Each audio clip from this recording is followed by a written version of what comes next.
You always wanted to become an IAS officer? I am basically trained in science, and I wanted to be in research and development. My first job was in research and development in a multinational company.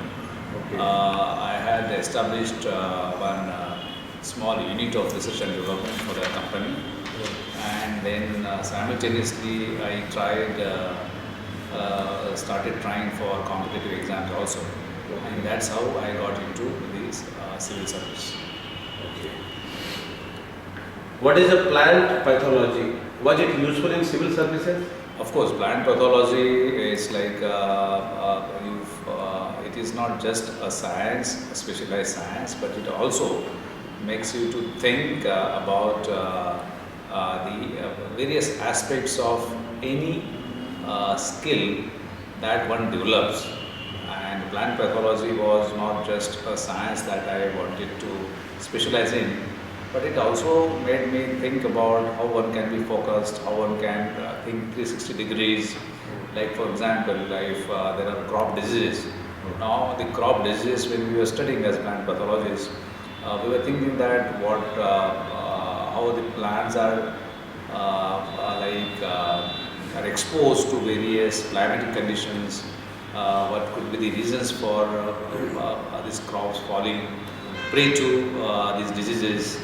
What goes into the development of healthy plants? What makes plants? So you have to think 360 degrees. So it is not just a specialized knowledge, but it also enables you to think 360 degrees. Right. So in that context, I think my training in plant pathology also helped me in my expanding my horizon. Okay. What needs to be done in the rural development department, sir? See, it's a very broad question. I had been working in rural development department at the policy planning level, and also the field level as Chief Executive Officer of 2 Jilla Parishads in Maharashtra. It is like you have to provide opportunities for employment, opportunities for generation of wealth in the rural areas, provision of basic necessities to the rural folks, including facilities for education, facilities for health. To my mind, to develop rural areas would also take care of problems in urban areas. If the migration from rural areas is minimized, then the problems in urbanization can also be minimized. Where did you spend your childhood and how did you join the services? As I told you earlier, I started my career with a multinational company, and then I joined the civil service. Okay. Land revenue department is often called notorious. What is your observation? I don't call and I won't call it as a notorious department. It is like any other government department, but there are flaws in the system which have been created all over, and the government is trying very hard to remove those flaws, then facilitate the land issues through e-governance, and of course there are some unscrupulous elements in the society like any other department or any other field. These elements try to take disadvantage of flaws in the system. It is challenge and it's basic duty of the government machinery to minimize these efforts of unscrupulous elements to undermine the land matters. What are the opportunities and challenges of e-governance? The world is moving in one direction, and that direction is that the life of citizens has to be very facilitative from the point of view of governmental interface. So all the governmental services are put on electronic mode. If they are simplified, if they are made more efficient, I think our citizens' life also becomes easy.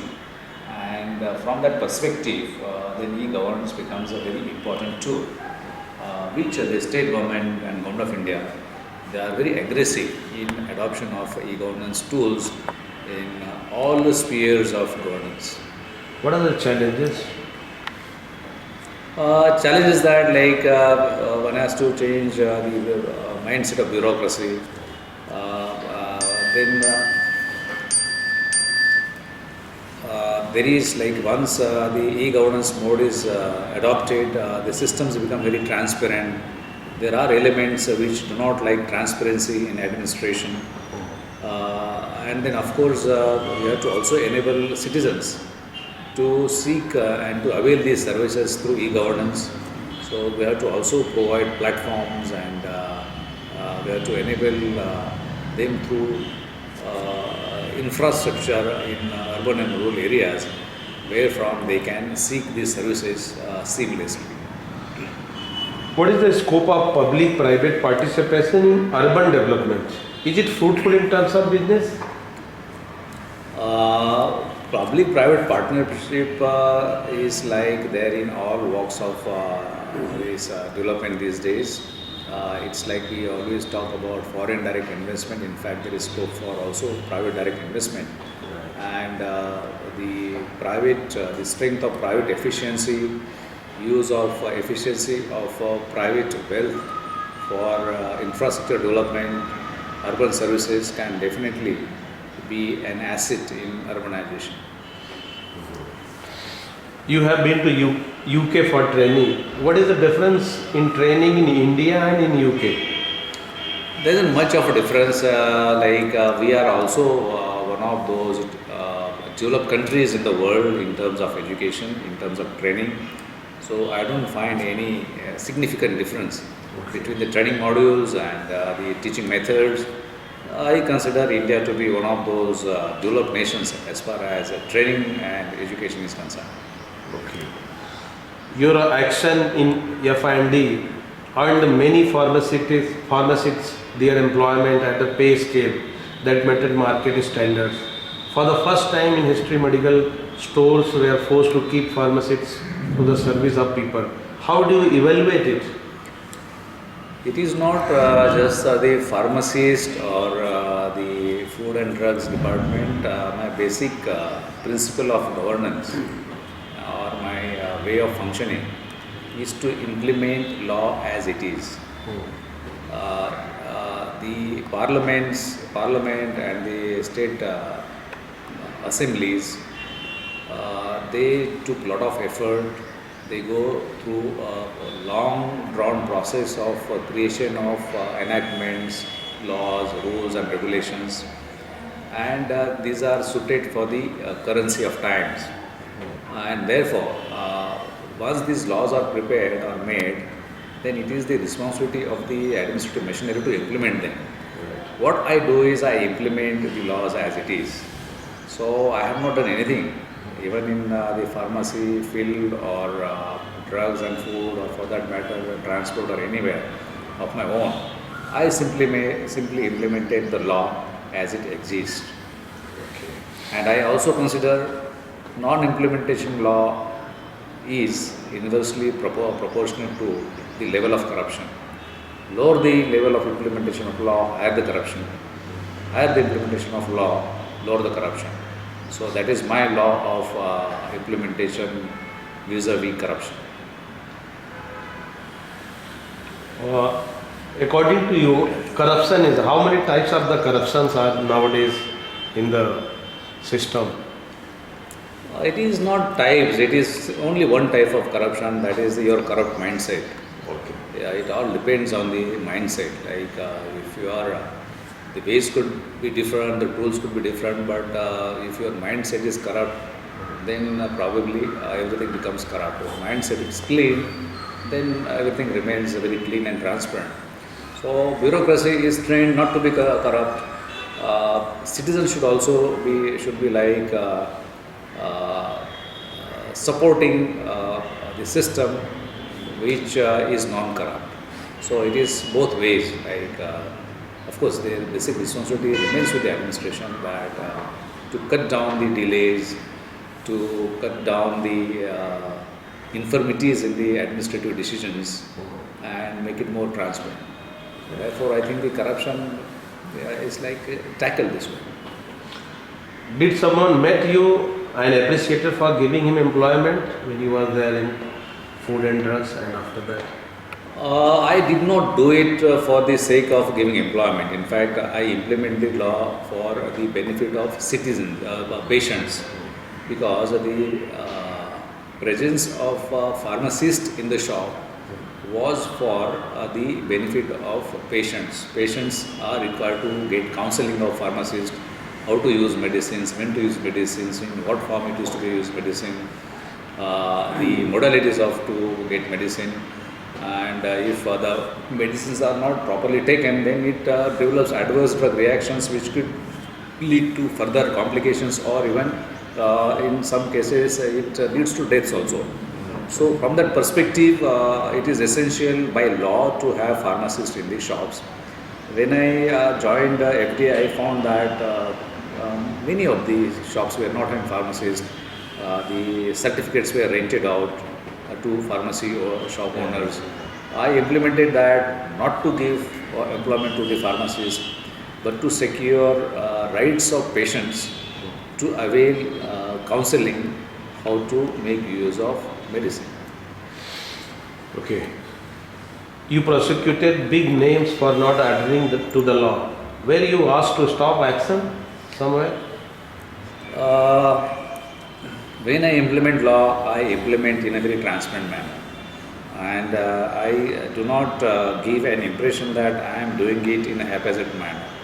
Anybody who flouts law, be it small or big, the action is taken, not just against small timers. And therefore, during my tenure anywhere, in any posting, you would find uniformity of actions against anybody. So in Food and Drugs Administration also there could be occasions where even big names, if they had flouted rules, had cancelled their license or had supported cancellation of license by machinery, or then I allowed them to prosecute these big names also. But that is nothing against the big names. It is for their actions which were against the society, which was because of the flouted law. Right. Is there any background of your action against the pharmacy industry, or were your actions random and routine? No, that is the basic of my governance, that my actions are never random and routine. It is like implementation of law of each and every section of that statute. And if it is in a region, it has to be throughout the state. It can't be like it is for this particular region and not for the region. Yeah, and it is for, say, A product and not for B product. So uniformity of action is the main core of my administrative strength. Okay. There were many e-campaigns to malign your image over the internet. How did you overcome such social annoyance from the people? You not even know that. See, these are I call professional hazards. I know what I do, and therefore I follow the Euthystirian maxim of I act because I must. I could very easily be like continue my job without doing much, but then I only attract this kind of things. Yes, I was maligned. There were campaigns, and at personal level, my family was also many times put to defame. These things keep on happening, but I don't blame anyone for this.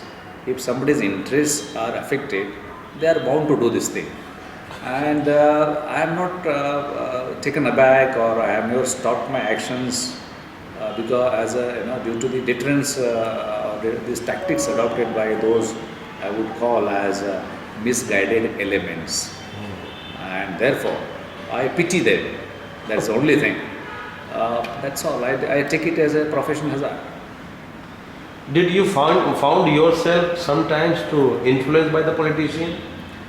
That is a myth. Politicians do not influence you adversely.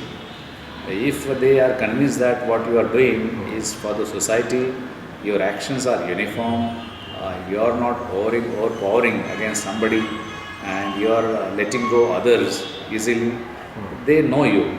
And I differ with the general perception that politicians pressurize you. No. In fact, they also want welfare of the society, and if they feel that some officers are doing something to something for the welfare of the citizens, they support you. I don't think there is like any pressure tactics or anything. That's a myth. What is your future agenda for PMRDA? PMRDA, we are going to, this is about 6,700 square kilometers of area. We are going to have a very structured development.